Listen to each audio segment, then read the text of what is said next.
Good morning. Welcome to Fumblegate. Good to be back with you. We got a lot of stuff to talk about. I'm Jason. That's Adam. Twitter handles at the bottom.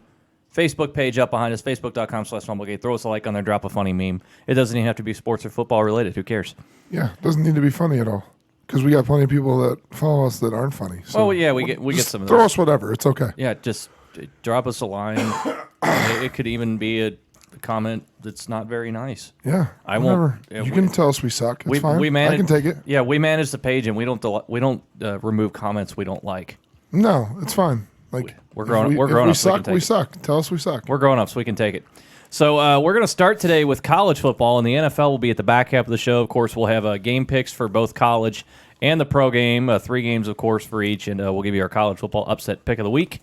And at the end of the show, we will have a brief message for a legend that is hanging up the headsets today. Yeah. And so it's a bit of a happy but somber day in Cincinnati. And, by the way, well, we'll talk about it later, but did they get the blackout thing figured out? They said they might black out today's game.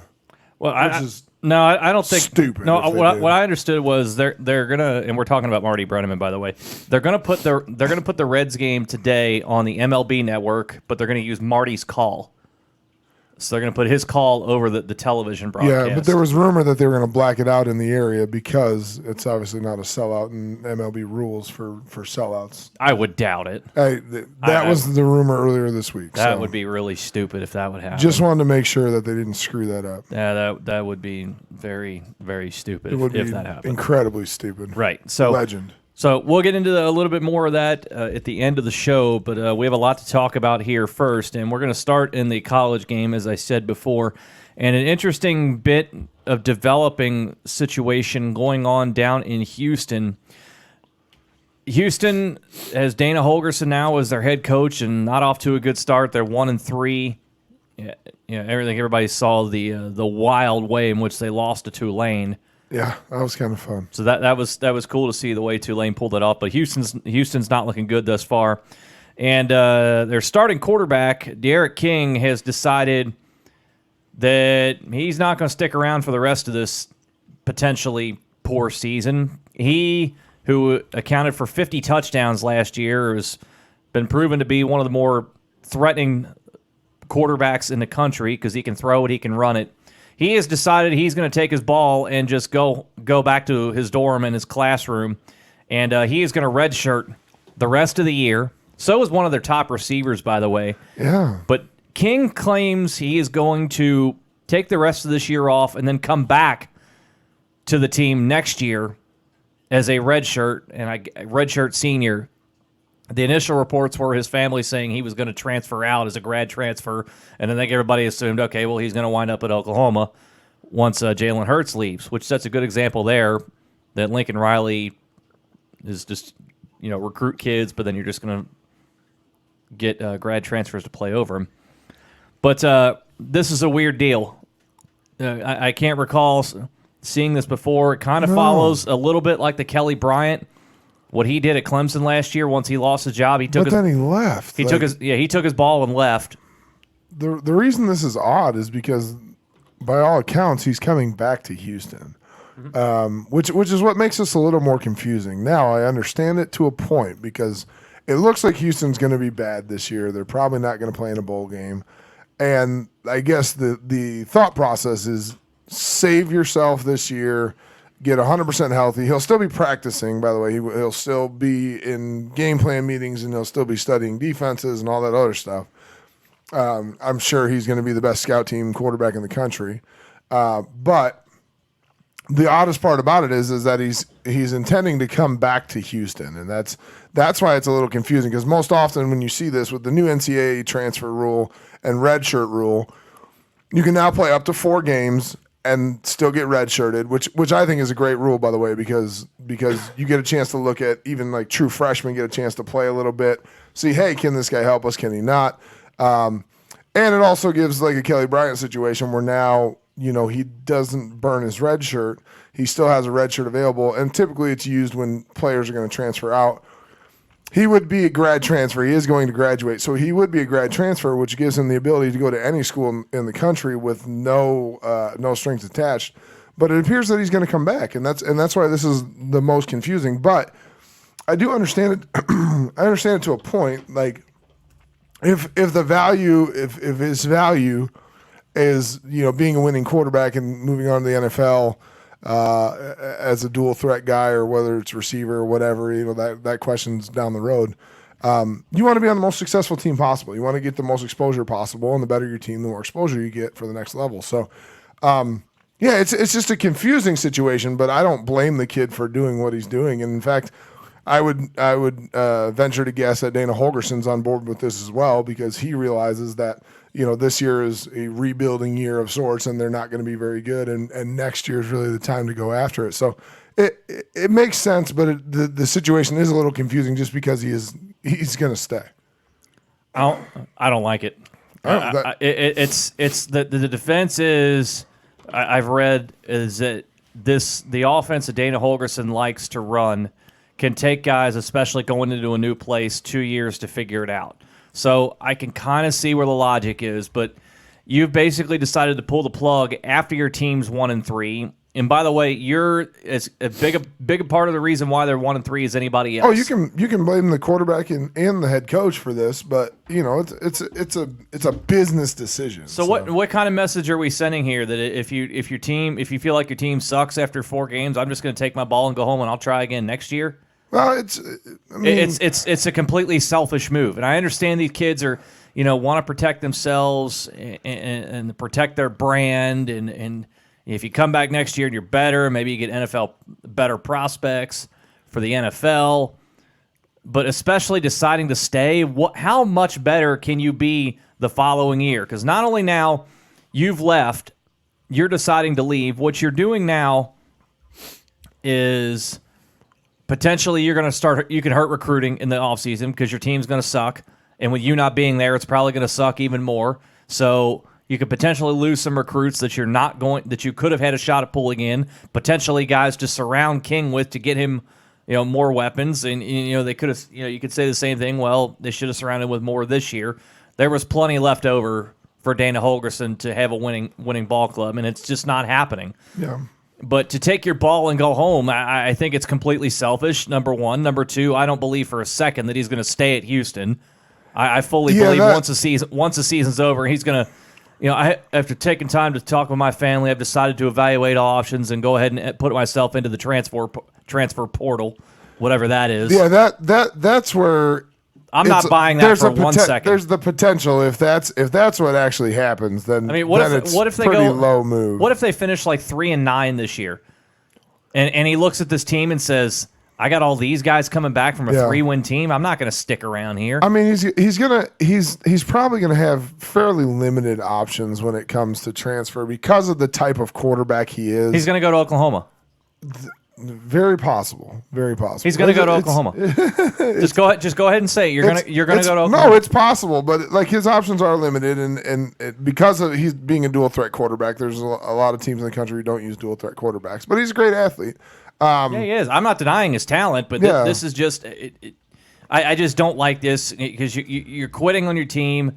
But But again, I think that this is probably something that's a mutual agreement. I think Dana Holgerson. What's Dana Holgerson going to do? He has to say he's on board, but I think that he's also talked to him and said, like, hey, listen, let's take our chances next year. And again, if he transfers, then it really is all for naught. But if he doesn't transfer, then then maybe it works out. And this is something that we may not know the result. I mean, obviously, we're not going to know the result of this until after this season at least. And then the true measure is what's the team look like next year. So we'll see.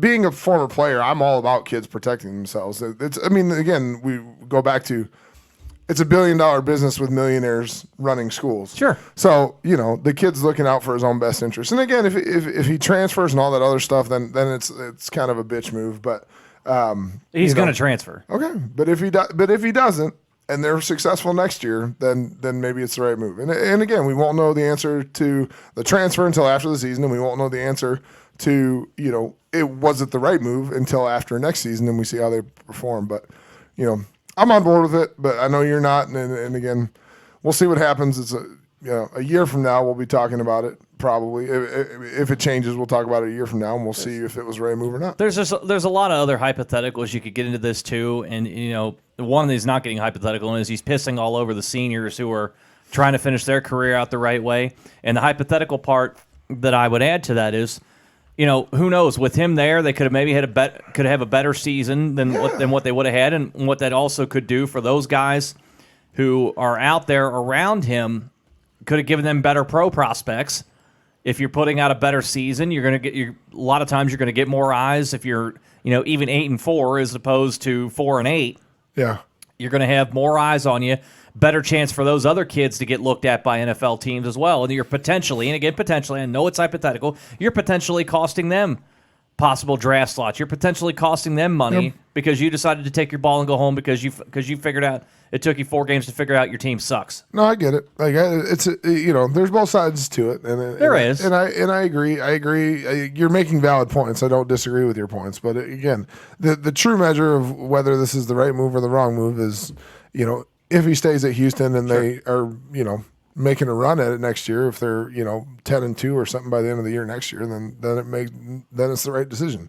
If he transfers out or if they suck again next year anyway and they're 6-6, then what's he gonna then what did it change? It didn't change. What's he gonna do next year if they start the year like 3-5 and he says, "No, I'm quitting school. I'm preparing for the draft." Well, it's entirely likely, but again, valid point. I can't argue against the point. I'm just saying, like, I'm all for players doing what's best for them, and this is what he feels is best for him. And again, the true measure won't find out until next year. So okay, we'll see. Let's move on to a team situation and the fighting Brian Kelly's. Boy, we thought last week that Georgia would just kind of slowly put this game to bed and against Notre Dame, and they didn't. And you give the Fighting Irish credit; they went down to Athens and they were right there the entire way. Georgia was able to hang on for a 23-17 win, and I'm impressed.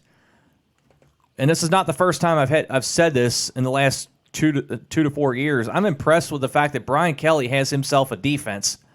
And because the reputation he had at Central and at Cincinnati, high flying offense. Let's try and beat everybody 40-28. Yeah, something like that. But they've sort of turned it around the other side. But very, very strong showing against Georgia. They were in it the entire way. Very tight game. Yeah, the entire way. Possessing the ball at the end of the game. They had a chance. They and only a minute left, and they got the ball on the Georgia side of the field, and 4th and 8, and they couldn't convert. Yep. But like, they were in that game the entire game, and if you go back to last week, I was wrong. Like, I thought that Georgia. A lot of people were. I thought Georgia would put this game to bed. Well, and we look, take it for what it's worth, but the Vegas line was almost 2 touchdowns. Yes, it was. And obviously this is not a 2-touchdown game, and we thought it could be more than that. I thought it could be more than that. Mm-hmm. Just because I thought the war of attrition would end up in Georgia's court.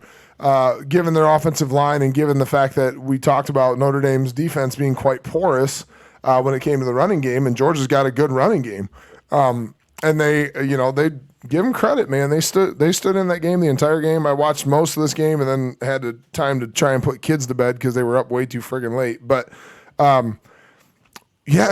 it surprised me that they were in the game as long as they were, and they really, held Georgia's running game in check. 150 yards for Georgia's running game, which we thought could be well over 200 with DeAndre Swift. He was under 100 yards, who's a premier back in the nation, and again, a really good offensive line, and we thought the war of attrition was going to get Notre Dame in the second half, and it just really didn't. Notre Dame hung with them the entire game, and it was a good football game to watch. It really was. The first quarter looked to be a bit of a snoozer, but then as some scoring started to happen and some offensive movement and some defensive stands and holding people to field goals, and we're always a big fan of field goals here on Fumblegate.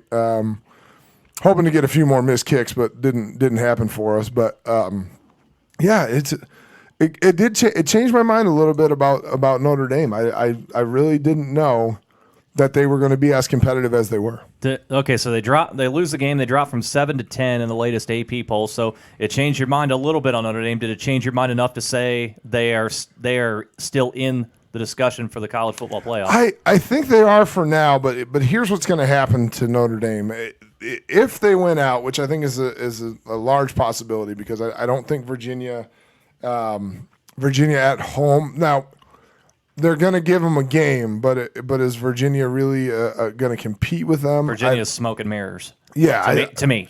I think it's a little bit of, they're hot right now because of the Florida State win, and I just They're off to a good start. They're off to a good start, but I don't know if the end of the season ends the same way for them. USC obviously is a little better than we thought. USC is not bad. No, they lost to BYU, but we knew BYU was a pretty decent team, and then they go and stink it up. And we're going to talk about the Pac-12 falling apart here in a little bit. And USC comes back last week with it. They beat Utah. Yeah, they beat Utah, and we're going to talk again. We're going to talk about the Pac-12 and if they have a path back now that the teams look to be pretty competitive.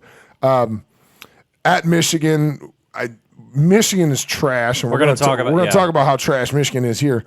But then the end of their season really doesn't give them a lot going into the college football playoff as far as the eye test. The eye test isn't going to be good for them down the stretch. Duke, Navy, Boston College, who's awful, and then at Stanford, who by then Stanford might be okay, but they're not the Stanford of old. They're not a Stanford that's going to end up with 1 loss or 2 losses. No, they're 1-3. Yeah, they're not the Stanford that gives them a resume builder by beating Stanford at the end of the year.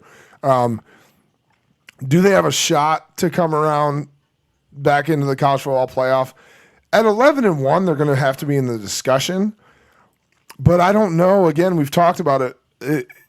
Clemson's going to be undefeated. The likelihood is Oklahoma's going to be undefeated. You still may have an undefeated SEC champion and probably a 1-loss SEC team. And Ohio State. And Ohio State can go undefeated. Like there's still too much in their way at 11-1. Yeah. If the college football season plays out the way we think it will, there's still going to be too much in their way. There's going to be too much to say, hey, they can leapfrog so and so. Like if Georgia ends up with 1 loss, assuming it's to Alabama, can Notre Dame leapfrog Georgia even though they lost to Georgia? I don't think they can. They can't leapfrog Georgia. Well, Georgia would have 2 losses at that point if that happened. That scenario. Yes. That scenario. Yeah, so there's a lot there because you have, like you said, you have the SEC schools, you have Alabama, Georgia, LSU, who's decided they now LSU's playing good football right now. They now have a god at quarterback. Yeah. They found an offense, and they're scoring. They've scored more points in the first 4 games of the season than any other school in SEC history. Yeah, like LSU looks really freaking not good crazy about the fact they gave up 38 points to Vanderbilt, but you still go on the road and score 66 in conference. Not too shabby. Not too shabby in the so SEC. You got that. You got LSU, you got Georgia, you got Auburn, who's still hanging in there in the top 10. Yeah, there's a lot. The thing now with this loss to Notre Dame is that was going to be a signature game for them. Now there is absolutely no margin for error for Notre Dame. They've got to be undefeated. They've got to win out, and I think they've got to win convincingly. Yes, I can understand if they win a close one against USC. I think the game at Stanford at the end of the year is at Palo Alto. Yeah, it's a little bit of a trap because it's the end of the year and they're going to be coming off a BC team who's awful. Yeah. And you're traveling all the way to the West Coast. Like it's a little bit of a trap game, but they have to be undefeated the rest of the way out. Yeah. And we've talked about it before. Not having a conference championship game may hurt them again because refusing to play in a conference, even though all the other sports are in the ACC and they play a bunch of ACC schools. But not having a conference championship game because we know down the stretch it's the eye test down the stretch, and when you're not playing the last week of the season like everybody else who's playing in a conference championship game, Notre Dame essentially has the 2 weeks off where they're not playing at all. It makes it difficult for the college football playoff to put them in, even at 11-1. Again, if the season plays out the way we think it is, like they're going to have to be 2-loss teams in the discussion for Notre Dame to be back in the discussion. If it's 1-loss teams up against each other, it's hard to put Notre Dame in there over a 1-loss SEC school just because of the eye test, and that 1-loss school is probably going to be coming out of the SEC championship game, and you get the last look at them. Whereas Notre Dame's last game is against Stanford a week earlier, and it's just a hard deal for them. And again, not being in a conference may hurt them again this year, even at 11-1. Let's just move a little bit further north and talk about another team who won't be playing in the conference championship game either. Not in the conference championship game, certainly not in the college football playoff. No. Sorry, fans. I know you thought you were, and Vegas even gave you some hope by putting you at 10-1. Idiots. They made a bunch of money off you Michigan fans, though. Michigan got dump trucked by Wisconsin, as we both told you was going to happen. They ran bonkers on him. It was 35-0 before a couple of garbage touchdowns in the second half. Shea Patterson was benched at halftime. And then the backup goes in there, tries to do some things. He unfortunately gets knocked out. Yeah, consequently almost loses his head. Yeah, because he got knocked out. Basically, he was concussed, and the Wisconsin player was kicked out for targeting. So Patterson had to go back in and finish it out. It wound up 35-14. It was never that close. As we told you, Wisconsin would just run right through Michigan's defense, and they did. As predicted. So Michigan drops now from 11 to 20 in the rankings, which... The 20 is probably going to be the highest they're ranked the rest of the season because they're going to end up at the end of the season unranked, and then they'll start in the top 10 again next year. You keep trying to find ways that a lot of people do to give them the benefit of the doubt. Try and spin things their way. Try and keep defending Jim Harbaugh. At some point, even now, that I have to think that Michigan alumni and boosters are starting to call the administration and say, if you're not going to get this turned around, we're gonna start telling you to either make a change or we're stopping donating.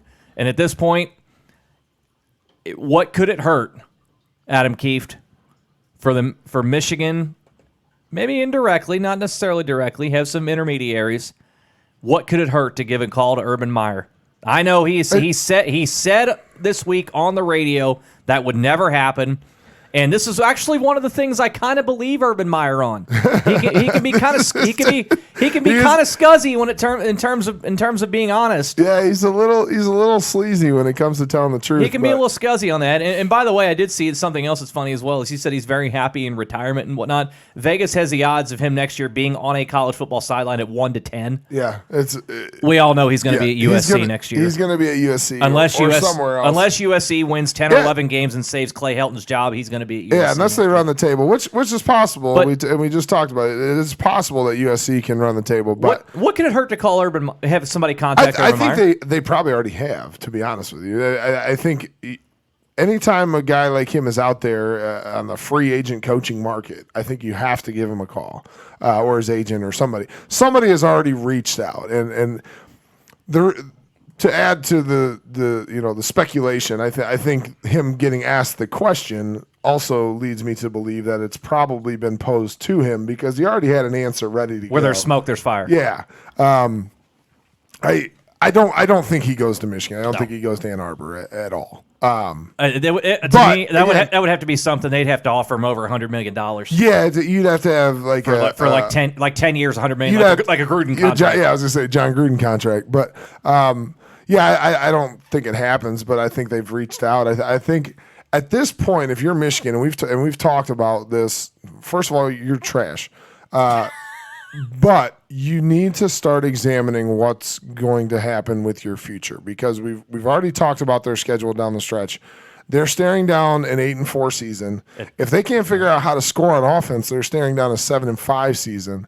Like, at what point do you either resign yourself to the fact that you're not a national powerhouse, likely, or that Harbaugh is not your guy? So which is it? You either need to decide that you no longer want to compete for national championships because you're not, or Harbaugh isn't the guy. And here's why Harbaugh. First of all, I think both of these things is true. I don't think Harbaugh's the guy, and I don't think you're a national powerhouse, and you won't be again in the foreseeable future unless you go out and find a guy like Urban Meyer who's going to bring you back to national prominence. I don't know who the answer is. One quick point, I'll let you continue there. At what point do you decide you're tired also of getting your ass kicked by Ohio State every year? Yeah, to the point where it's most years it's not even competitive. Well, so looking at Harbaugh's record before we got on just to make sure that I'm in the right frame here. He's 32-4 against unranked opponents. He's 7-2 against the top 25 until you get into the top 10. So 11 through 25, he's 7-2. Until you get into top 10 opponents, where he's 1-9. 1-9 against top 10, and we know all 4 of those are to Ohio State because Ohio State has been in the top 10 every year that they've played him, and he's 0-4 against Ohio State. He also struggles with their rivalry game with Michigan State. I believe he's 2-2 against Michigan State. 2-2, yeah. So at what point do you resign yourself to the fact that Harbaugh is not the guy, or you're just okay being an average football team? Second class. Yeah, like you're just okay with winning 8 games, going to a New Year's Day bowl game because you're Michigan and you're always going to get a New Year's Day bowl game. Even at 7-5, you get a New Year's Day bowl game, and that's it. Like a friend of mine, James, posted on the onlines, on the interwebs, on the Facebook, a nice little blurb. He's a Nebraska fan, by the way. A nice little blurb comparing Michigan fans to Nebraska fans and how it took him a little while to realize that Nebraska was no longer a national powerhouse. To be fair, it was very well written, and it was very accurate. Michigan fans need to resign themselves to the fact that Michigan is not a national powerhouse. They are not a national powerhouse. It will not return to that glory. Like whatever you're doing is not putting you in position to pass even the school in your conference, Ohio State, to put yourself back in the national conversation. Like all the hype was, oh, they got everybody back, and they got Shea Patterson, and they got this, and they're seniors and experience, and then a true freshman running back who's going to be really good, and we got spread offense. Yeah, spread offense, and we rebuilt the defense and all that. And no, it didn't happen. Like this was the shot for Harbaugh to be 12-0. Well, guess what? Your shot just turned into 8-4. So Harbaugh's not the guy, and you're no longer a national powerhouse. So you need to make a decision. Do you ride with Harbaugh and you just win 8 games and he's a Michigan man and he played there and whatever? Or do you try and return yourself to national prominence? Now, who's out there that's going to return them to national prominence? Besides Urban Meyer, what other coach do you see that's going to return them to national prominence? I don't know that there is one. Like first name that comes up to mind that could potentially do it. He's not the big name everybody looking for is Matt Campbell at Iowa State. In theory, yeah, like they're good options, but again, you're like, how much of your fan base do you alienate by going back to Matt Campbell? Like, well, it's a name up there that I guarantee nobody in Ann Arbor knows. No, they don't know who he is, and you can look at Iowa State's success and a couple of years ago when they were 11-1 and all that other stuff, but it's a good story to be able to turn out the results like that in Ames, Iowa. In Ames, Iowa, like he's doing a really good job there. But again, like. Well, shout out to the Venmo beer dude. They're over $1 million in donations. Yeah, but that was awesome, by the way.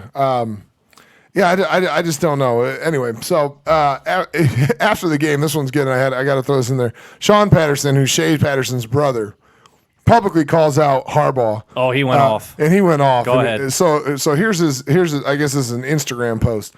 He says, "What a joke! You let this guy call plays." Talking about Josh Gaddis, and he tags Josh Gaddis in the post. And he's never done it before. What a joke. He's hot garbage, absolutely terrible. And he continues to let Harbaugh run Michigan as a head coach because he played there and is so absolutely average as a player. It's unbelievable and ridiculous. You pay this mother trucker $10 million to be absolutely average. Highway robbery. He's hot trucking garbage.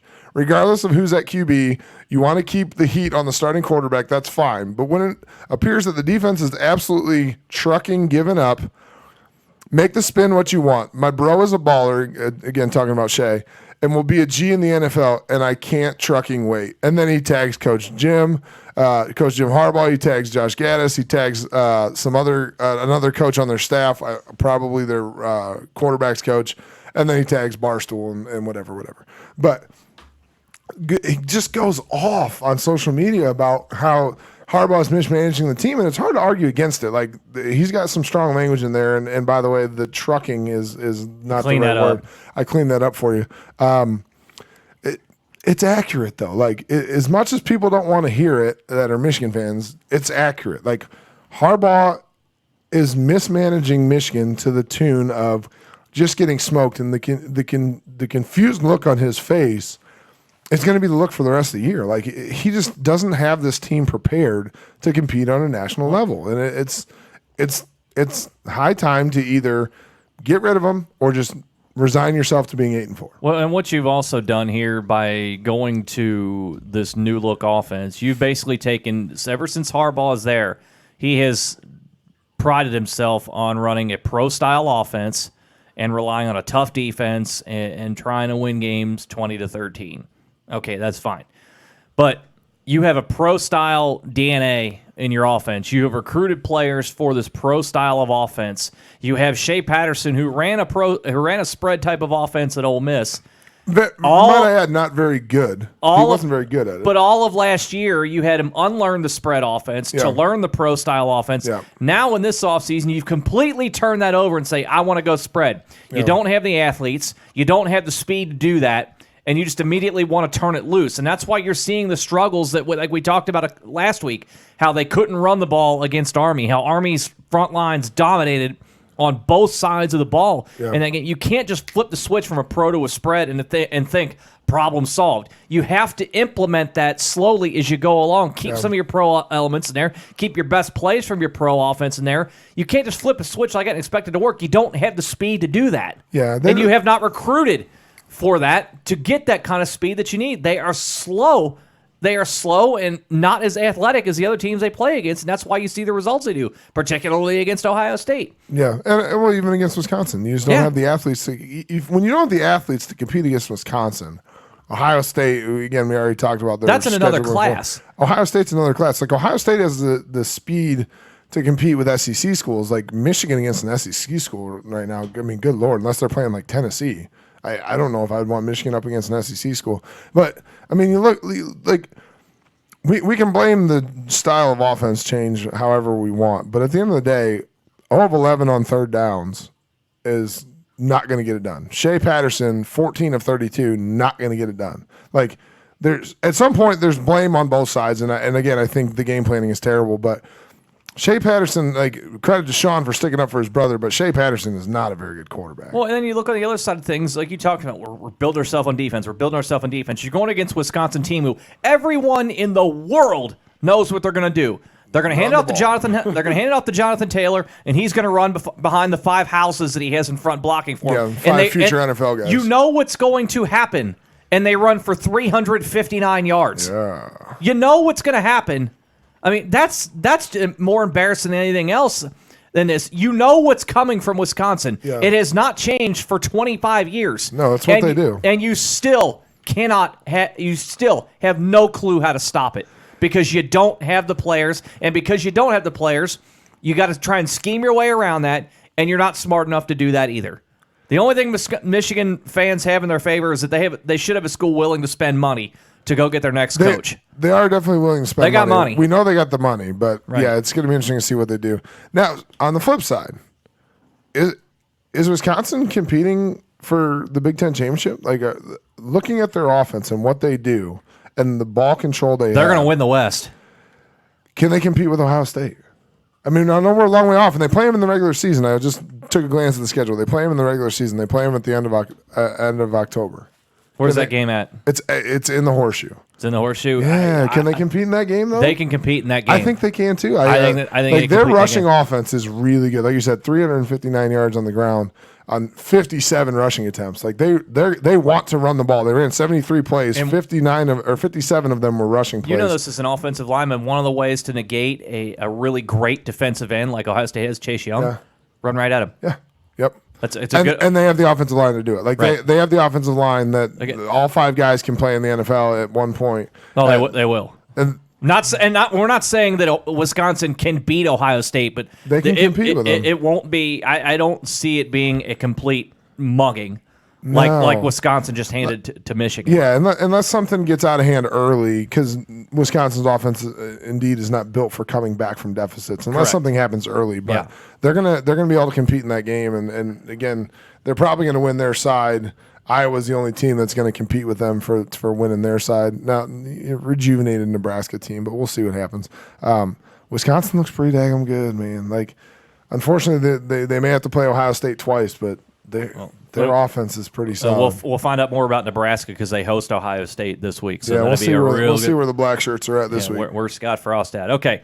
So, and one final note for Wolverines fans this year, after the season, Jim Harbaugh's buyout is $15 million. After next season, it's $10 million. The year after, it's $5 million. So if you want to get a crowd fund going, all you need is $15 million. Like the kid who was selling lemonade down to Tallahassee to get Willie Taggart's buyout done. Yeah. So Michigan fans, there you go. $15 million. Start your GoFundMe. Okay, so now let's get on to our game picks this week. And Adam touched on it before. This is kind of an homage to the Pac-12. Maybe it's a farewell to the Pac-12 because all three of our games that we're picking this week are going to feature the Pac-12 teams.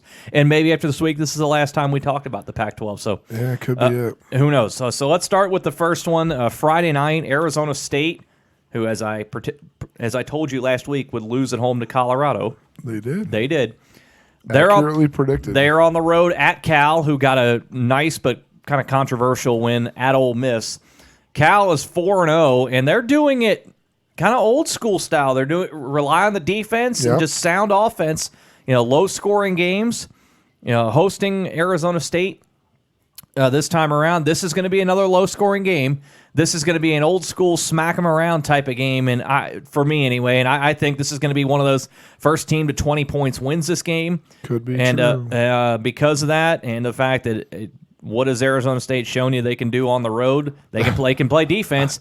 On offense in general? Sure as shit can't score. No, they are not very good on offense. No, I have Cal winning this game 20-10 to go to 5-0, and maybe they're the last bastion of hope for the Pac-12 as far as the playoff goes. I don't see it because you're gonna run into somebody at some point. Cal it's going to put points on you. Can you answer that enough? I'm not sure that Cal can. Yeah, I don't know that Cal can do that. But one thing it is doing is it is giving the Pac-12 glimmers of hope because and by the way, all these games we're talking about here are going to be Pac-12 games. Yes. We're getting a glimmer of hope out of the Pac-12 that somehow a one-loss Pac-12 team can make it to the college football playoff. I don't think Cal's going to end up undefeated. No. So the best hope is going to be a one-loss team, and we're talking about a few of them. All of these teams have one loss or less. And we make fun of how the track back is. We make fun of this a lot, and I do want to clarify that at least for my money, I like having a West Coast team, a Pac-12 team in the mix for the playoff. Yeah, it's more fun when they're competitive. It's good for football. It's one of those things where having USC as a contender is good for college football. Having Oregon as a contender is good for college football. It changes the landscape because so much of it now. Because now it's the South. Right now it's after 9 o'clock. You can go to bed. Yeah, and the college football playoff just involves teams from the South. It involves Clemson and Alabama and Georgia and Southeast, like the Southeast. But by and large.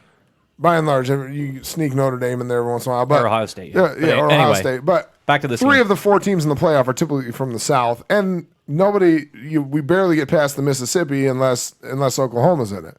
So, having something on the West Coast to look forward to. Now, we like watching college football, so we can, we do watch night games, but having some national interest in those night games, it makes it more fun. It really does.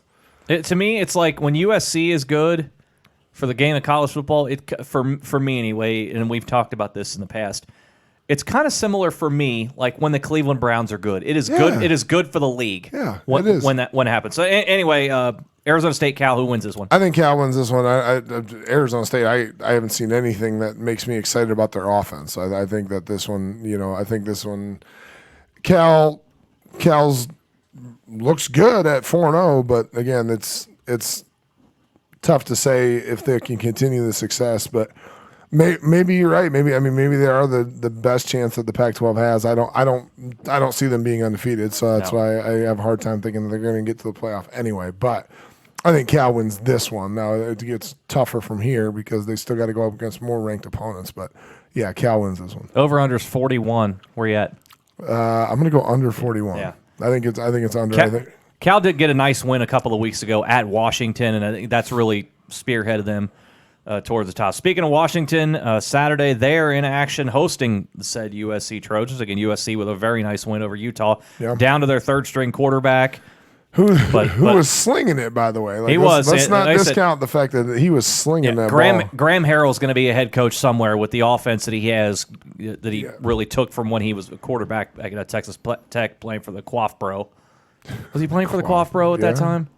I think so. By the way, I think Kyler Murray has also set an NFL record for the most passing attempts through the first 3 games for a rookie. He's at like 140 or something. So Kyler Murray's going to need Tommy John surgery by the end of the year. Yeah, no kidding. Anyway, back to stuck with baseball. Back to this one here. This is a very interesting game for me because you have a Washington team that a lot of people thought could maybe, get their way into the conversation.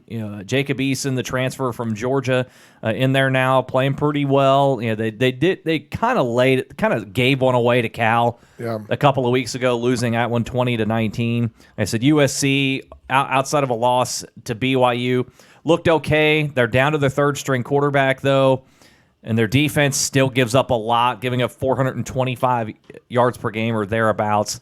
That being said, I like Washington here to get back to 500 in the league and try and keep themselves at pace in the Pac-12 North. And I think this will be the end of the national conversation, unfortunately, for USC. And maybe the USC administration, they're still looking for an athletic director since Lynn Swan's gone, start to put the screws to Urban Meyer a little bit and say, what's it going to take you to move out west, pal? He was a nice buddy with Matt Leinart and Reggie Bush there the other night on the that's the the broadcast. It's a broadcast, but it never hurts to have two of your most premier guys recruiting Urban Meyer. And by the way, because you hate giving scores, I like giving one. I have Washington winning 27-23. I'm very surprised that Washington is giving 10.5 in this game. That's very surprising. I think it's a little closer than 10.5. Like you said, USC being good is good for college football. They have great tradition out there in USC. My in-laws are USC fans, and some of their family went to USC, and I think it's cool to see them competing for national championships. I think this is the end of the conversation for USC. They have a window right now. If they somehow run the table, they have a window where they could get into the college football playoff at 11-1. I don't see it happening. I don't think they beat Washington this week. I think Washington wins this game. But if USC wins, don't be surprised if they rattle off a few and start jumping in the rankings. Yeah, a path to 11-1 puts them in the the college football playoff conversation. Depending but they got to be 11-1. 11-1, then you got to win the conference championship to go 12-1 to be in the conference. Have you seen USC play at the Coliseum? I have not. I've never been to a USC game. I haven't been. That's one of those experiences. I would like to go. Yeah, just to be there once. I'd like to go visit Blacksburg and Virginia Tech at night. The whole Enter Sandman entrance. Yeah. That's cool as well. There's a lot of traditions out there. Yeah, I wish. That'd be cool. Unfortunately, being a high school football coach, it makes it difficult to go watch college football, particularly in a place like Southern California. Would be very difficult. But and like I said, my in-laws they've been to a few games out there, and I guess it is a really awesome environment. And maybe someday I'll get the chance to. In-laws, hook your boy up here with some tickets. Well, I got to get out there at some point. You always make a trip out there. We play till November, so how many games are left once the high school football season's over? So we'll see. Anyway, all right. Lastly, Washington State, after one of the craziest football games you will ever see, against UCLA, in which Washington State blows a 49-17 third quarter lead, just to lose, astonishing, to give up 67 points at home to a winless and hapless UCLA Bruins squad, and Chip Kelly trying to save his job. Yeah. Scrambling, grasping at straws, trying to save his job. You're up 49-17, and you get in the third quarter. Well, you get outscored during the game, 50-14 the rest of the way. You texted me during the game the stat line for the quarterback at the time when they were up 32 points or whatever. You texted me a stat line. He had already thrown for 7 touchdowns. The Washington State guy finishes with 570 yards and 9 touchdowns, and you lose. Yeah. Astonishing. Well, they're on the road. Gardner Minshew on the sideline, by the way. The legend of Gardner Minshew continues. His custom jorts and the stash is still there. And again, I love it. Because he's used to playing with Mike Leach. He's used to throwing for a bunch of yards and losing. So now they're on the road at Utah. And Utah, tough place to go into the Coliseum. They lost to USC. I'm surprised they fell 9 spots in the rankings from 10 to 19 for a one-touchdown game. A pretty decent USC team. And it was a little. That's a little harsh. Surprising. That's a little harsh. This one here should not be 67-63. No, I doubt it. Utah actually plays defense. Yeah, they do. They've got a pretty good defense. Kyle Whittingham, I don't know how somebody has not gone and plucked him out of Utah, because ever since he took over for Urban Meyer there, the dude just cranks out 10 wins every year. Like he's well, and maybe he's just content with being a Utah Nothing guy. wrong with that. He's making a lot of money, and and winning 10 games a year is hard to do, and that's what he's doing. He's going to go to 4-1 here because after that disaster last week, and we've seen this in the past with Mike Leach, whether it's at Washington State or whether it's back at Texas Tech, Mike Leach does not give a damn nor has a clue about defense. No, he doesn't care. He just thinks he's going to outscore everybody, and it looks pretty good sometimes. But like we mentioned last week at USC or UCLA, at home against UCLA. Against UCLA, I'm sorry. But yeah, at home against UCLA, Washington State will score. But Utah is going to score more. I have Utah winning in a close one. I have Utah winning 31-27. Yeah, Utah is going to keep Washington State's points down. Utah plays pretty good defense, and I think Utah wins this one too. Again, like you mentioned, going to Utah is a little bit of a challenge. It's a unique road trip because it's not really close to any of the other schools, it's about the farthest you can travel inside the Pac-12 is from Washington State to Utah. So. I got Utah winning this one too. Okay, so there you go, and maybe we'll have a contender talk about next week in the Pac-12. Again, we hope so, but if not, if these teams that are kind of floating around the bottom half of the top 25 continue to soil themselves, a la Mike Leach this past week. Again, we love Mike Leach because of what he says. It just. He's a golden Mike, that's for sure. But go figure out how to coach a defense, and there you go. And then also, by the way, when you're up 49-17, why aren't you running the ball? Why do you keep slinging the ball? Yeah, it would make sense. Use a little bit of clock. His ardent refusal to change too, in that regard, kind of came back to bite. He's a stubborn ox, but we love him for his quotes, though. Absolutely. So now, as we do every week, it's time to give you our college football upset picks of the week. As we told you before, I'm 2 for 3 this year. Yeah, got Colorado beating Arizona State.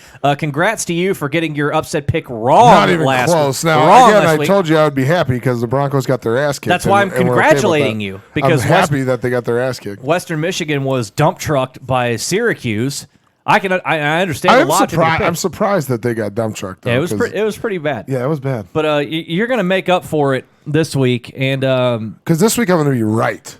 Yeah. Not only am I going to be right, but this one's going to feel good. Go ahead. This week's upset pick is my Central Michigan Chippewas over the Western Michigan Broncos.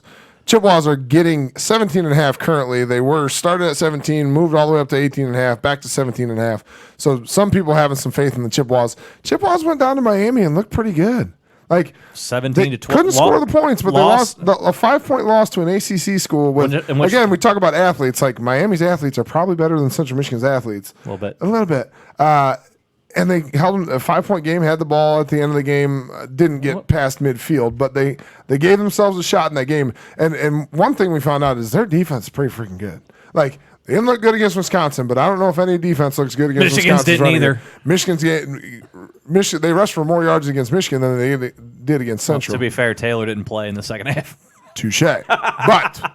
But still, they were 30-point dogs and were with Miami the entire way. So reason for hope. Yeah, it turns out the Chippewas actually like playing a little bit of defense. Their D-line is solid. Back this is outside of your feelings. This is a pretty big rivalry in Michigan. This is the biggest rivalry in the state of Michigan. This is bigger than Michigan Ohio State. This is bigger than Michigan State. Central versus Western is the biggest rivalry in the state. All right, just so we're clear. He almost kept a straight face on that. Yeah, no. This is the rivalry that means the most. And again, we go back to, is Michigan versus Ohio State really a rivalry? Because Ohio State kicks her ass. You know what I mean? Like, is that even really a rivalry game? Like, Michigan should confine themselves to Michigan State being their rival because they're at least 2-2 against them in the last 4 years instead of 0-4 against Ohio State.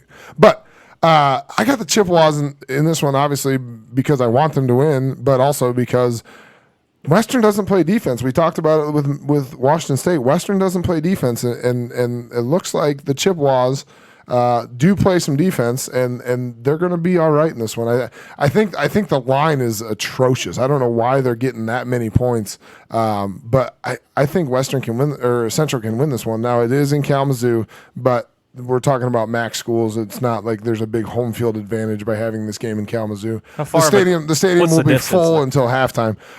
It's about 2.5 hours. Okay. So a little bus ride. Why full until halftime?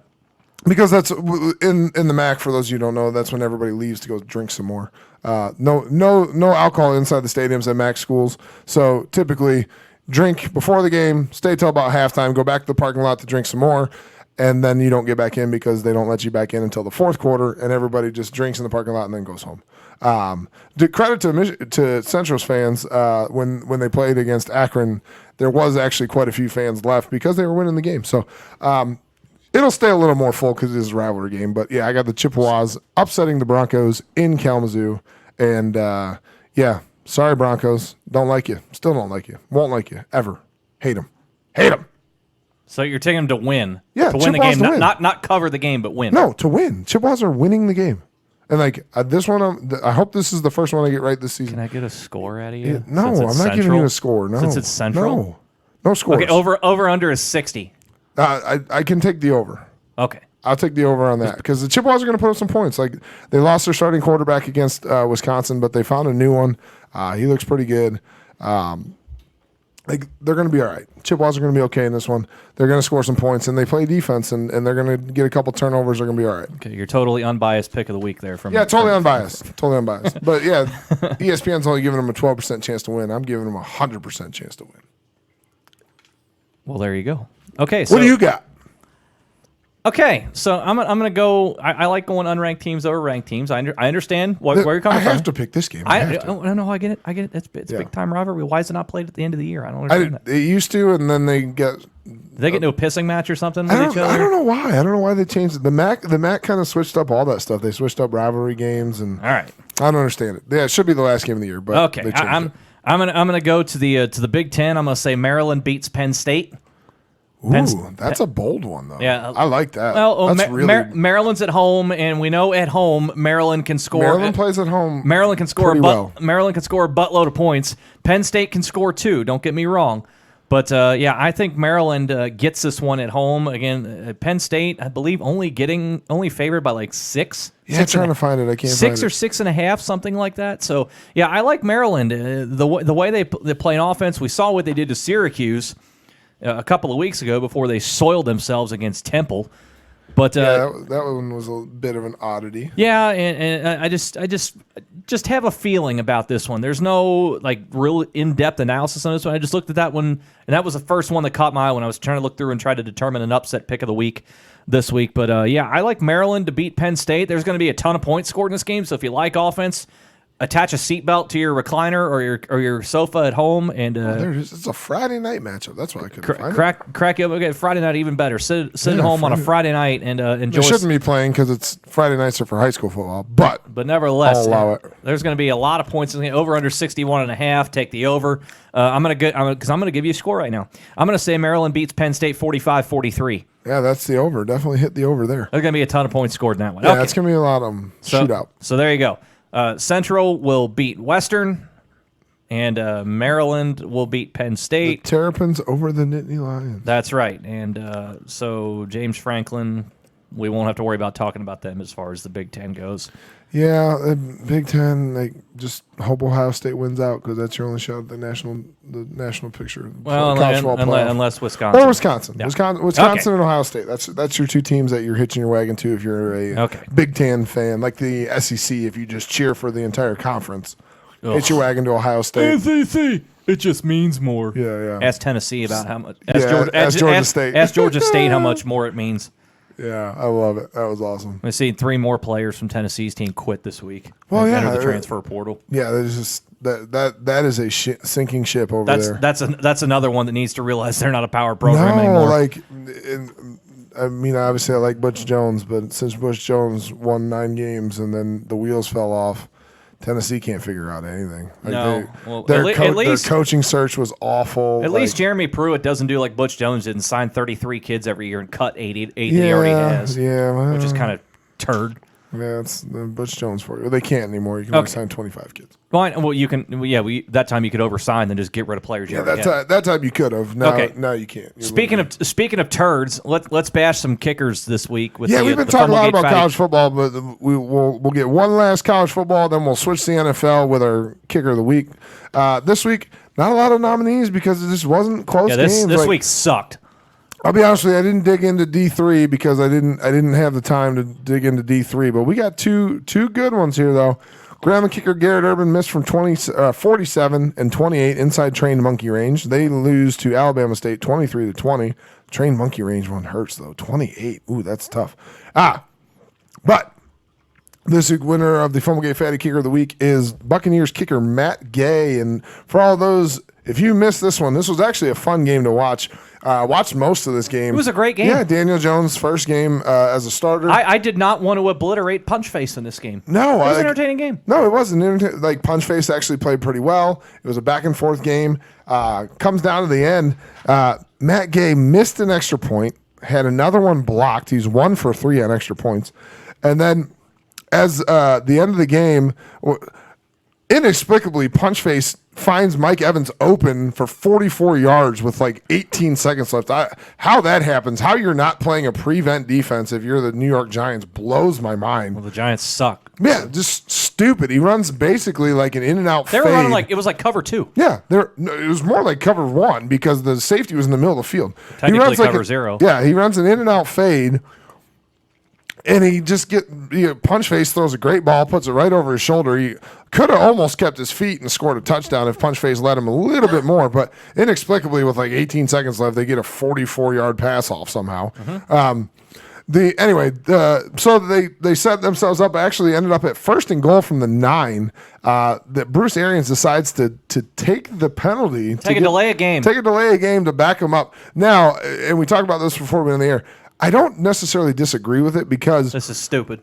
In the NFL, kickers have their weird quirks and they're good from certain areas or whatever. They tried to center the ball where the kicker wanted it, set him up for a 34-yarder, which he promptly misses.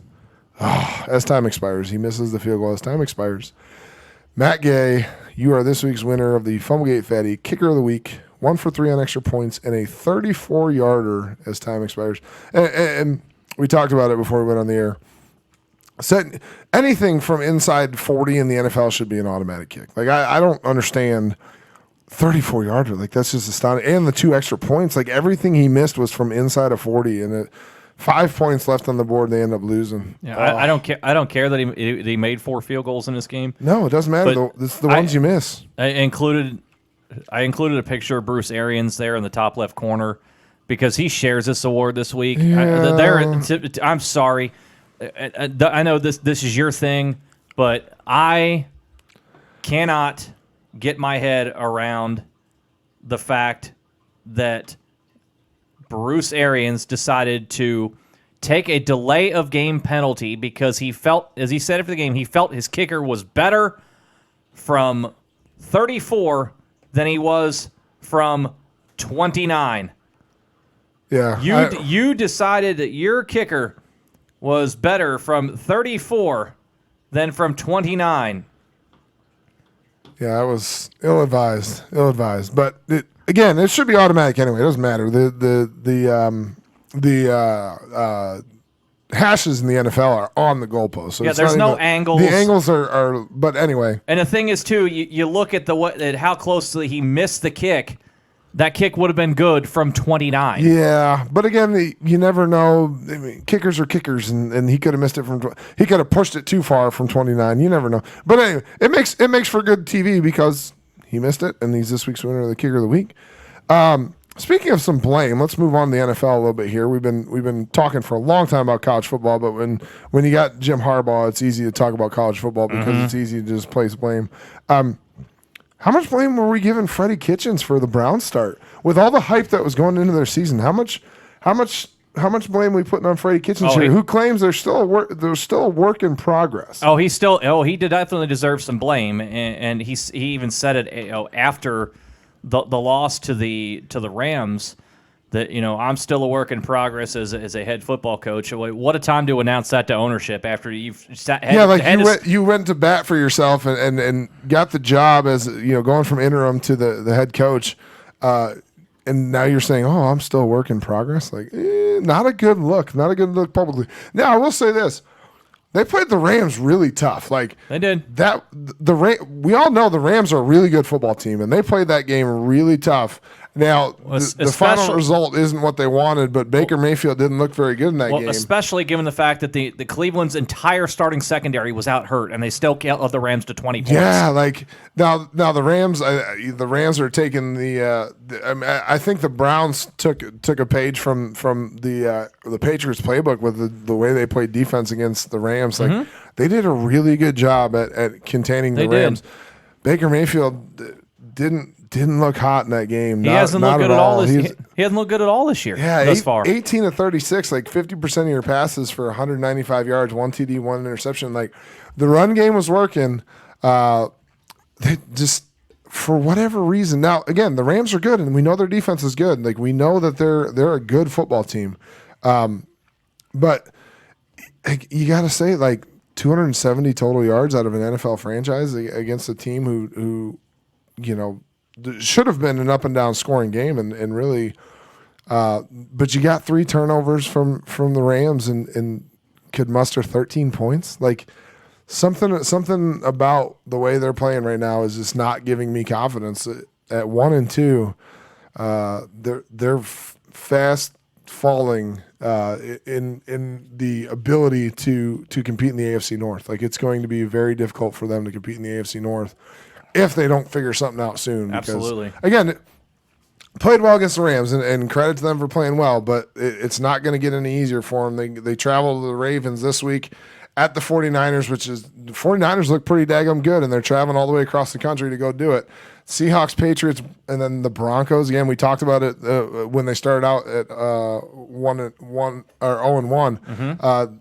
Their schedule's not getting any easier. Like the next foreseeable, game they're probably going to be favored in is going to be the Broncos, and that's not until November. Like you're looking at 5 straight games that are not going to be easy wins for them. Well, like I said, Mayfield's not playing well. 57% completion on the season, 3 touchdowns, 5 picks. His quarterback rating and the actual quarterback rating, not ESPN's QBR, is 32nd out of 35 quarterbacks that have taken enough snaps to qualify for the quarterback. The only 3 that are below him are Ben Roethlisberger, who's now out for the season, and the 2 guys in Miami they've Miami's a train wreck. They're not trying to win. As much as we'd like to see Fitzmagic on the field, Miami's a train wreck. The problem you have also with Cleveland, if you watch them, is that unless Mayfield's getting a snap and throwing it immediately, that offense is in trouble because that offensive line is not very good. They looked pretty good last year, and this year they are not looking so hot. You traded Kevin Zeitler, your best offensive lineman. You've not found a replacement for Joe Thomas.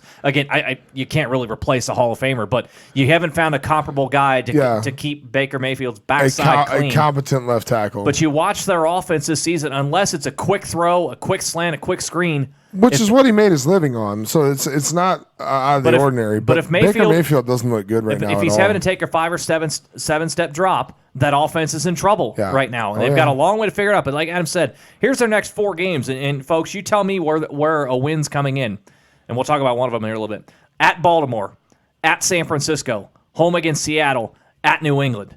That's a really difficult road. Now and then they got to go to the Broncos. Like their next 5 are on the road. The back half of their schedule lightens up considerably, but if you don't get through this, keeping your head afloat, it's not going to matter. Yeah, so, if they lose 4 of the next 5, like they're starting out at 2 and 6, like they're gonna have to win probably their last 8 to be in contention to make the playoffs. Like, and their last 8, like. It's feasible. The last 8 are feasible, but you're going to have to face the Ravens again, the Steelers twice, and the Bengals twice. And it's they're going to have to find a way to win 2 out of these next 5, because if they win 1 and God forbid they go 0-5 in the next 5, they're going to be looking like the Browns of old, and that's not a good look for all the hype going into this season. That's not going to be a good look for them. Let's talk about a team that may go 0-5 in their next 5, and a team that I don't know has any there may not be another team in the league in my mind that has any less of a hope for the future. Oh God. Than Washington. This continues to be an utter disaster. You'll lose again this past week. In embarrassing fashion against Chicago. 5 turnovers, and after the game, and I don't understand this at all. Jay Gruden says he is sticking with Case Keenum.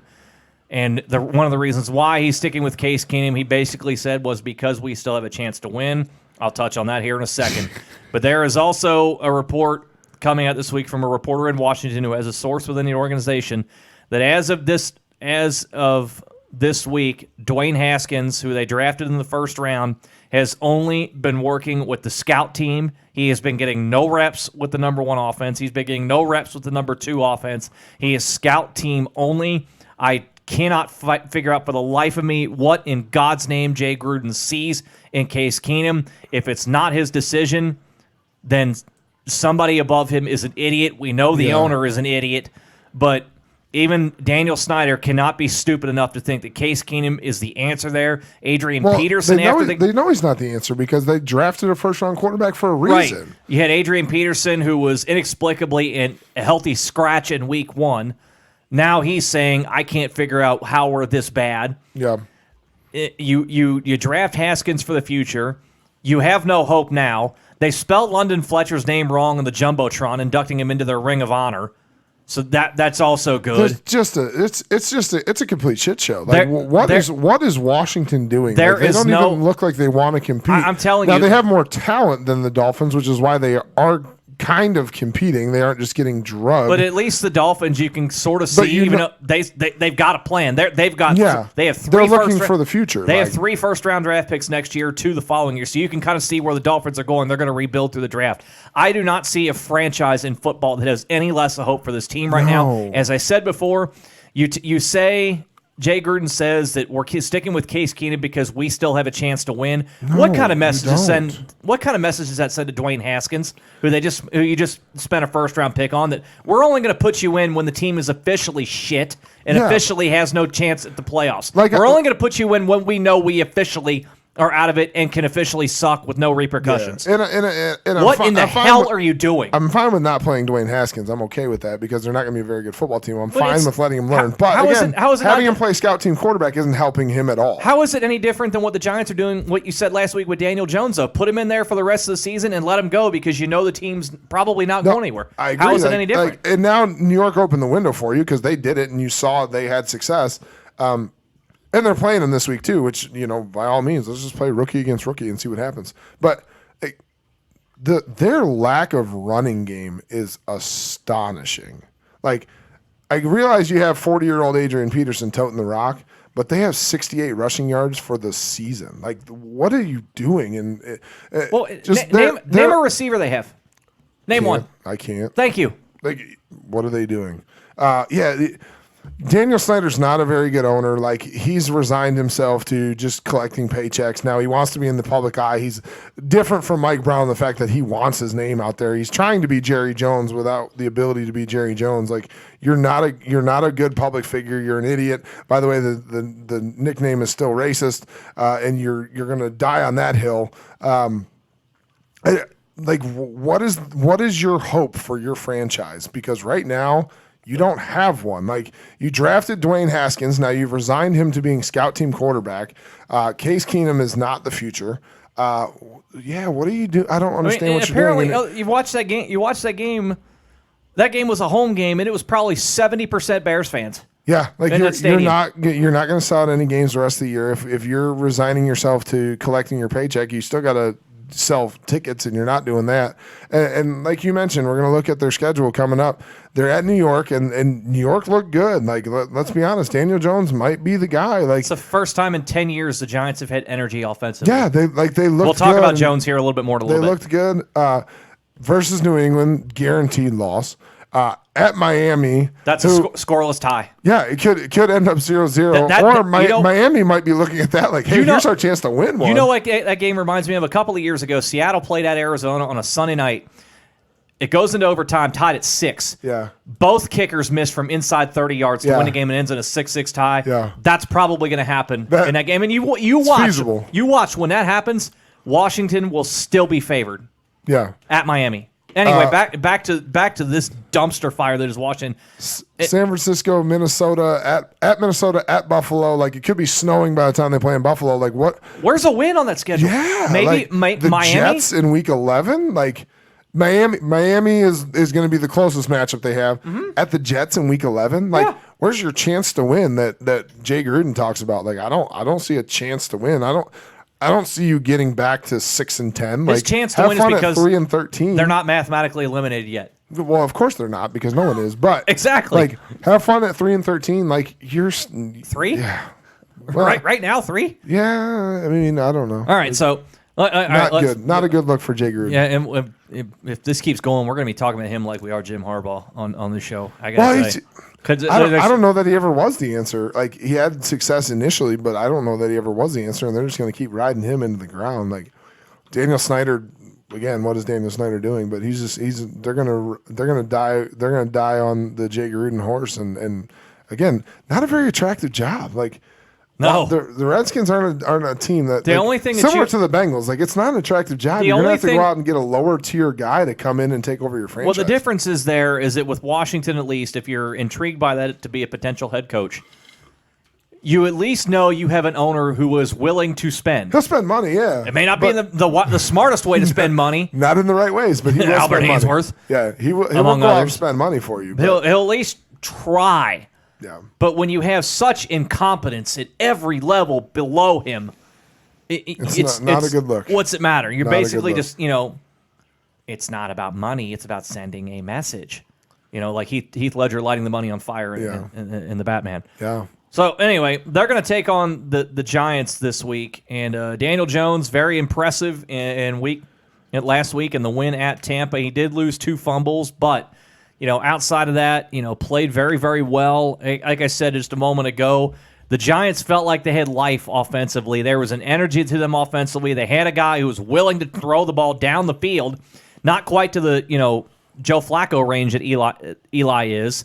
Eli would occasionally chuck it up and say, "OBJ, go bail me out." Yeah. When he had the receivers to do it, but yeah, they look. You mentioned it. They look like an energized franchise now with a little bit of fresh blood. Unlike Washington, you see now with the Giants, maybe there's some hope here. Yeah. Now, you can't expect Jones to do what he did last week every single week. I don't think you can count on that being. He sure as hell can do it this week, hosting Washington. Yeah, he certainly can. Washington looks like, on many different levels, they've already quit on the season. Yeah.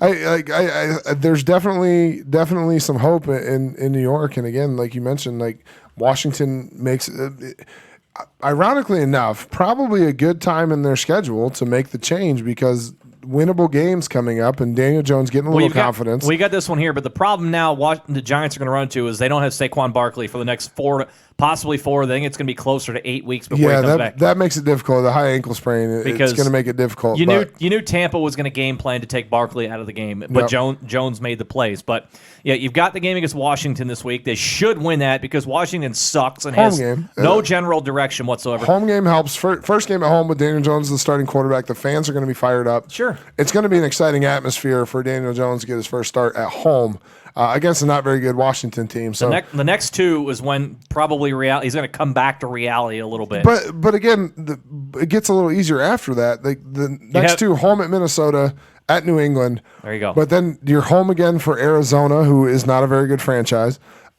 right now, and then at Detroit, who Detroit's a little bit of an anomaly right now. They're 2-0-1. The joke initially was, if you weren't a fan, we were 0-16. Don't be a fan of us when we're 0-15-1. But now they're 2-0-1. They're 2-0-1, kind of sneaking under the radar. Yeah, Detroit a little bit under the radar. Beating the Eagles this last week. But again, I'm still not sold on Detroit. Dallas at home, they get Dallas at home, and then they're at the Jets. Like, besides Minnesota and New England, they got a chance to make a pretty decent run here. You chalk those 2 up as losses, and even maybe the Dallas game as a loss. and you're still looking at 4-3 in your next 7. Like they got a shot here. Like if Daniel Jones can keep it up, and you can go 4-3 in your next 7, and get Saquon Barkley back going into your bye week, they got a shot at it. Like I don't know if they can win the division, but they got a shot at being 8-8 this year, and that's a big improvement from where they've been. Absolutely, and if Jones can keep the ship afloat, then all of a sudden in the offseason, you've got a chance to address the fact that you don't have a number 1 receiver. You can go get that through free agency or potentially through the draft. Yep. You need a pass rusher because they don't have one. Yeah, they don't put pressure on opposing quarterbacks. No, they don't. Their offensive line looks pretty good. Like Daniel Jones got sacked a lot, but they're building their offensive line the right way. And Daniel Jones was probably holding the ball a little bit longer than Eli, because we know Eli doesn't like to sling it anymore. He was a 7 yards per pass passer. So Daniel Jones, they were trying to open it up a little bit, get a little bit more downfield.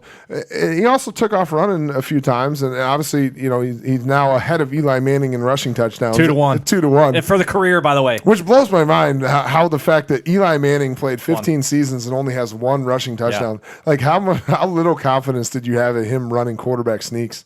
Like, I don't know what Tom Brady's rushing touchdown stats are, but I'm sure they're a lot higher than 1.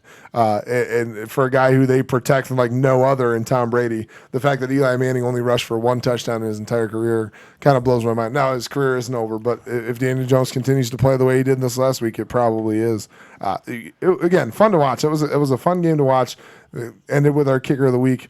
But Daniel Jones played really well in that game. And again, if he keeps the ship afloat, if they somehow go 3-4 or 4-3 until they get Saquon Barkley back, 8-8's a big step up for them. Huge. 8-8 season is huge for New York to build going into the. You're talking about them next year, possibly. You're going to get some people if they finish 8-8 this year. You're going to have some people saying they're going to win the division next year. Yeah, and you're going to have free agents looking a little bit more intently at New York. It looks to be, after 3 weeks, it looks to be that they are building in the right direction. You have hope. Yeah, and for all the people that question, us included, that question Duke, getting Daniel Jones coming out of Duke, looks like we may be wrong. Now, it's a 1-game sample size, but in 1 game, he looked pretty solid. You want to see how he does against Minnesota and New England. I'm not saying they're going to win those games. No, but as long as he doesn't, turn 4 touchdowns into 4 picks. Yeah. That type of thing. Yeah, just have an efficient offense and get through those games, stay healthy. And again, you hate to say, a good loss, but if they can have good losses against those 2 teams, they're going to be all right. Like, it looks like they got it figured out. So we'll see what happens going forward with them. Right. But let's pick a couple games. We got 3 games to pick for you this week. We'll talk about them real quick. First, we got Kansas City, the undefeated Kansas City Chiefs, going to the undefeated Detroit Lions. Who you got in this one?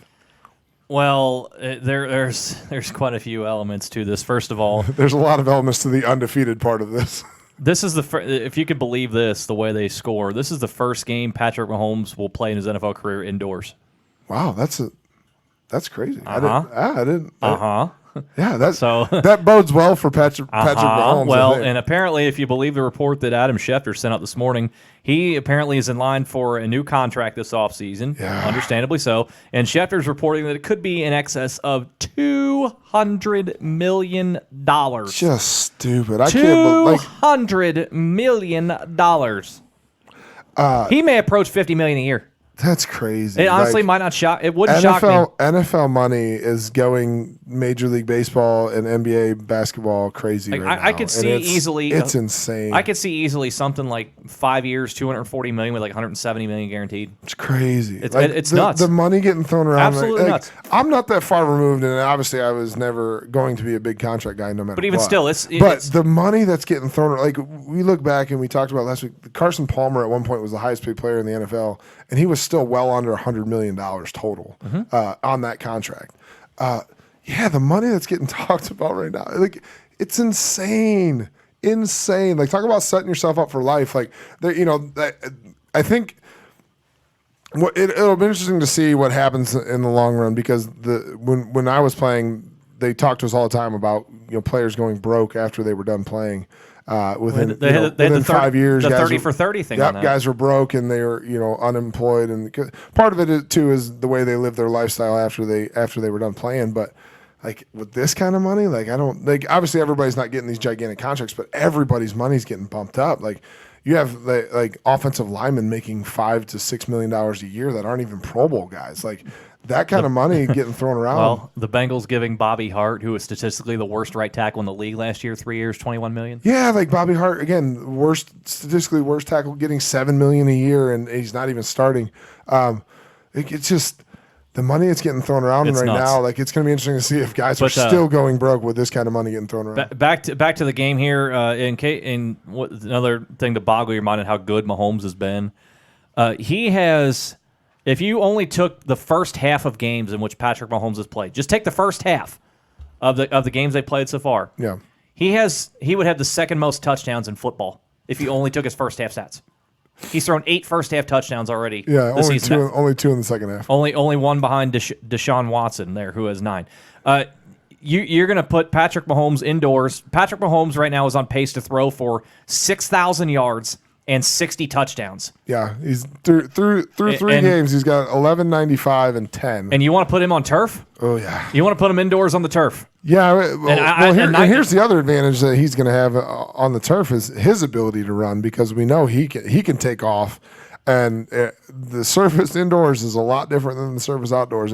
Weather is zero factor in this game. Detroit's off to a nice start. I think everybody kind of forgot about him after letting Arizona come back for that tie. The tie in Arizona but people were down on him. But nice win last week at Philadelphia. Yeah, that's good. A team that a lot of people think could be the NFC representative in the Super Bowl. Very well, and very big win for they're off Lions. to a 1-2 start. So Yeah. Anyway, Kansas City's going to 4-0 here. It's going to be like I want to say like a 30th straight game in which they score at least 28 points. Yeah, I think that happens. I have them winning 34-23. Yeah, Pat Mahomes looking for another 303 game. I think he's probably more like 404 in this game. Like, credit to the Lions for being 2-0-1, but this is their first loss of the season. Indoors, Kansas City Chiefs and Pat Mahomes. I mean, I don't think he throws a pick in this game either. I don't trust the Detroit secondary enough to stop Pat Mahomes, and their offense is next level right now. This may be punching above your weight if you're the Lions. Yeah, a little bit. This is a little bit. Again, early season success. This one could get ugly for the Lions. Let's move to the AFC North and an important game here. Kansas City beats Baltimore last week. A game was closer, really, than what it was for most of it. Kansas City was in control for most of that game. Lamar Jackson got a couple of touchdowns late to make the score more respectable. But Baltimore at home hosting Cleveland. Cleveland wins. They pull into a tie for first place in the AFC North. Yeah. But if Baltimore wins, they've got a chance to pretty much leave everybody behind because the Bengals can't win. Pittsburgh can't win, which is weird to say. And by the way, 2-0-3 teams on Monday Night Football this week. I'm sure ESPN loved that. Yeah, can't you put the flex rule in now? Yeah, sure. They looked at that one last year. They're like, oh, new head coach. We got Ben Roethlisberger. It's a rivalry. Ben Roethlisberger's not playing. Yeah. They're both 0-3. Like, not a good look. Now, hey, maybe we'll break out the Booger Mobile again. At least the stadium would be full. So get Booger off at Monday Night Football, by the way. God, he's so bad. He's so bad. We talked a little bit earlier, like, are you concerned about Cleveland? And I said yes. They're still a work in progress. Baker Mayfield has not been very good this season. So given all that, all the concerns that you have about Cleveland, the injuries to the secondary and all that, Cleveland wins this game 24-22. Wow, he's going on. I'm going to go ahead and say it. And there is no reason for it. I just got a gut feeling they're going to turn it around. Maybe it's because, and Baltimore running their mouths this week saying we're tired. We were tired of hearing all the Cleveland hype in the offseason. Understand that. Understandably so. Also like the fact that Baker Mayfield told Rex Ryan to shut the hell up, and there's a reason why he's not coaching, because Rex Ryan, the guy who drafted and put his franchise on the back of Mark Sanchez. Yeah, Sanchez. Yeah, the Sanchez saying that Baker Mayfield's a one read guy and he's overrated as hell. And you tried to hitch your wagons to Mark Sanchez. Yeah, you rode your wagon the butt fumble. Shut your mouth and have another cheesesteak there, Rex. Yeah, no, I'm with Baker on that, saying there's a reason why he's not coaching anymore. Rex Ryan was not a good head football coach. I can't take Cleveland in this one as much as I want to. I get as it. much as I want to. Baltimore's just pretty daggum good. They are. Kansas City. The score is a bit of an anomaly, but they didn't play terrible in that game. Like they played okay. No, you just can't stop Patrick Mahomes. Yeah, and Lamar Jackson's still yet to turn it over this season. Baker Mayfield's got 5 picks. Like it just. I hate to say it, the wheels are kind of falling off in Cleveland. I think it continues this week. Baltimore going to Baltimore. I like Baltimore in this one. I get it. It's hard to pick against a team who's playing well like Baltimore, and Cleveland's just not playing well. It wouldn't surprise me if Cleveland wins. Yeah. I just think Baltimore wins. I think also Cleveland needs it if they want any shot at the division, because like we talked about in our preview show, the wild card's probably not coming out of this division. Yeah. So we thought that maybe it would initially with Baltimore and Cleveland. Both we thought were going to be pretty competitive, and 11-5 wins at 10-6 gets the wild card, but. Yeah, I think you got at this point you got to win the division to make the playoffs. Just because Cleveland is kind of digging themselves a hole and they got a tough schedule. They do. I think you have to win the division to win or to make the playoffs. And right now it looks like Baltimore's in the driver's seat to do that. I have Cleveland winning 24-22. It doesn't mean there's a missed kick from Justin Tucker because he doesn't miss kicks. Yeah, Justin Tucker's not bad. He's pretty okay. But then again, the goat won a couple weeks ago, so. It's possible. It is possible. I wouldn't mind seeing the kicker of the week coming out of this game, though. That would be fun. Wouldn't be a problem. So now our final pick'em of this week, and we're going to continue with America's new favorite game of Will They Cover? And last week, Miami did not. They looked good for the first half. I believe it was 10-6 at one point in that game. And the second half happened. Yeah, then the second half happened. The Jets, they covered against New England. The Jets did cover because New England, because a couple deep special teams plays. New England, by the way, New England's defense still has not given up a point this season, and that's another team we're talking about right now. This real quick, this might be New England's best shot since 2007 to run the table. Yeah, they are fast approaching a 16-0 season. Their defense is really good, and obviously we know what their offense can do. Back to this one here. Miami is at home hosting the Los Angeles Chargers, who are going to get Melvin Gordon back, I believe, next week. He's supposed to report back to the team today to end his holdout. Probably not going to play this week, not going to get him ready in time, but he should be back next week. But the Chargers, 1-2, having to fly from Los Angeles to Miami, are giving 15.5. A 1-2 team on the road is basically a 16-point favorite. Yeah. Adam Kieft, will they cover the Chargers? I don't know. This one makes it a little more difficult because Miami had a little fight in them. Josh Rosen looked okay in the first half. They put up a little bit of a fight. Again, the cross-country trip is really what makes this more difficult. You can't get much farther than San Diego to Miami unless you're going like Seattle, Miami. It's obviously 3-hour time difference, and I'm sure they're probably already there. They may have been there all week, which is what West Coast teams typically do. They usually come out at least a few days early. Unless you're Mike Brown, you don't leave any days early when you're going to the West Coast. You just leave on Saturday, just like every other home game. Like when they play in London, they leave 2 days early to play in London. 12-hour time difference. You leave 2 days early. Or like in the playoffs against Houston a few years ago, playing at Houston, you made him practice outdoors because you wouldn't rent UC's practice bubble. Again, Mike Brown's an idiot. But anyway, so first of all, are you at least gonna say the Chargers win the game? Yeah, Chargers win the game. I don't know if they cover them. Like Miami got a little feisty. They got a little fight in them. We'll see. Yes, they cover. The Chargers cover because they're coming off a tough loss. They're not very happy with the trajectory of their season. They're better than this. They're better than this. Phillip Rivers is a pretty good quarterback. He's not playing like it right now. But 2 one-score games they've lost the last 2 weeks. They beat the Colts on some fluky kicks. I think they cover this one. I think this is when they get the ship righted. Going into a pretty easy stretch for them too. At the Dolphins, home versus the Broncos, home versus the Steelers, at the Titans, and then at the Bears is probably the next one that's going to be a little difficult for them. I think this is the start of it. Next 4 weeks, I think they go 4-0, and I think they cover against Miami. Yeah, Chargers win this one 30-12, so that they continue to cover. And the reason why I say 12 is because Miami be down so badly. They'll score twice and try and go for 2 twice. Yeah, go for 2 twice. To go for no 2 missed twice kicks, because what's it matter? I mean, we could have some missed kicks, but they're not going to be the difference in the game. We may have just a nominee, but there won't be the difference in the game in this one. It'll be a sad day here on Fumblegate when if they have a kicker nominated, because it means they actually have to be in the ball game. Yeah, close, and obviously it would mean they did not cover. So it will be interesting. So there you go. There's our picks for the week, and obviously a loaded show here today. We ran a little long here today. Before we sign off today, today is the final broadcast in the legendary Hall of Fame career of Marty Brennaman. After 46 years, he has finally decided he is done. He's going to ride off into the sunset today. They have 3 more games over the weekend, but they're on the road. He's not going on the road.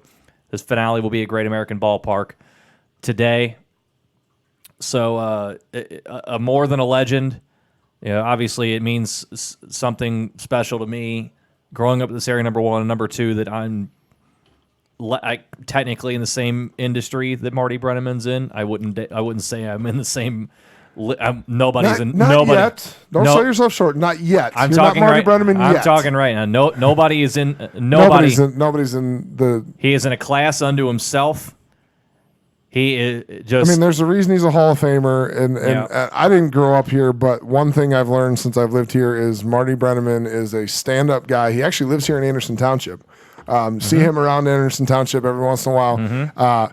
Stand-up, classy guy who he does everything right. He's great on the mic. Like his calls are awesome the mic. He called his son a dumbass on the radio last night. Yeah. And somebody tweeted, "What are they going to do? Fire him?" Yeah, I mean it's the end of an era here in Cincinnati. I know a lot of people like you who grew up here and have lived here your entire life. He is the Cincinnati Reds. He is the Cincinnati Reds, and one constant for, like you said, the last 46 years is Marty Brennaman on the mic, and it's the end of an era. Luckily, he's still vibrant enough. He's going to be around. I'm sure he'll make guest appearances. I'm sure that from time to time they'll convince him to get back in the booth. I'm sure, if they happen to make a playoff run anytime soon, they might get him on the mic for a playoff game or something. But for the foreseeable future, he's hanging up the mic, hanging up the headphones. But it's going to be different with him not on the mic. And again, I didn't grow up with him, but I've heard him for the last 14 years when Reds broadcasts and stuff, particularly the homes on the Fox Sports broadcasts and stuff. He's a class act, and there's a reason he's a Hall of Famer, and it's going to be different without hearing him every Reds game. Congratulations, Marty Brennaman, on a hell of a career, and there are a lot of people who are going to be emotional about this. Obviously, everyone around the organization is. It's gonna. Everybody will stick around to the last pitch tonight, and he will get a hell of an ovation, and he deserves it. He deserves every bit of it, and it's awesome. He's touched more lives than he'll probably ever know. A lot of people, send in their well wishes. The tweets, the emails back in the day, the cards and the letters. Yep. So on and so forth, and I'm sure he's ran into the fans going into the ballpark who wanted to thank him, and as they should, because he is Cincinnati baseball, and he will forever be Cincinnati baseball. The one thing you could always count on throughout the years is that Marty Brennaman was going to be behind the mic. It didn't matter if the Reds were good, it didn't matter if the Reds were bad, and for a lot of those years, for 30 years, it was Marty and Joe every single game. Yep. Joe Nuxall sadly is no longer with us. And Marty has soldiered on, and an institution, And what else can you say about the guy? A Hall of Fame guy, Hall of Fame broadcaster. It was fun last night listening to him. He and Bob Uecker spent about 15 minutes together on the radio, which was comedy of the highest order. Because Bob Uecker is a legend in his own right. He's a Hall of Famer as well. Yes, he is. And we're getting to the point that just inevitable fact of getting older. You're losing Hall of Fame broadcasters. I don't think you're going to see guys like him, like Bob Uecker, on the mic for 40-plus years. I don't think you're going to see that in the future. Part of that is just the way that broadcasting is going. It's just getting to a different era where you don't have to call everything on the radio because there's live broadcasts and national crews are traveling around calling games. Sure. It's the end of an era for guys like that. And Marty, again, he's one of them. And sad to see him go, but he's earned his right to take a break. Yes, he has. And as Adam said, still vibrant, still energetic as ever. So I'm sure we'll see him pop up in the public eye at some point. I'm sure he'll, like Adam said, he'll pop in and say hello on the television broadcast. I would bet he probably stays a little bit away from the radio broadcast to let the new team transition. Yeah, but you're going to see him in the booth from time to time. He'll pop up every now and again. And so thank you, Marty Brennaman. And you will certainly be missed behind the mic. And we thank you. And with that, we'll wrap up this week on a Fumblegate. We thank you for staying with us. Obviously, a very loaded show here today. But we wanted to make sure we thanked a Cincinnati and a broadcasting lesson. So for Adam, I'm Jason. We thank you so much for joining us, and we'll see you next week right here on Fumblegate.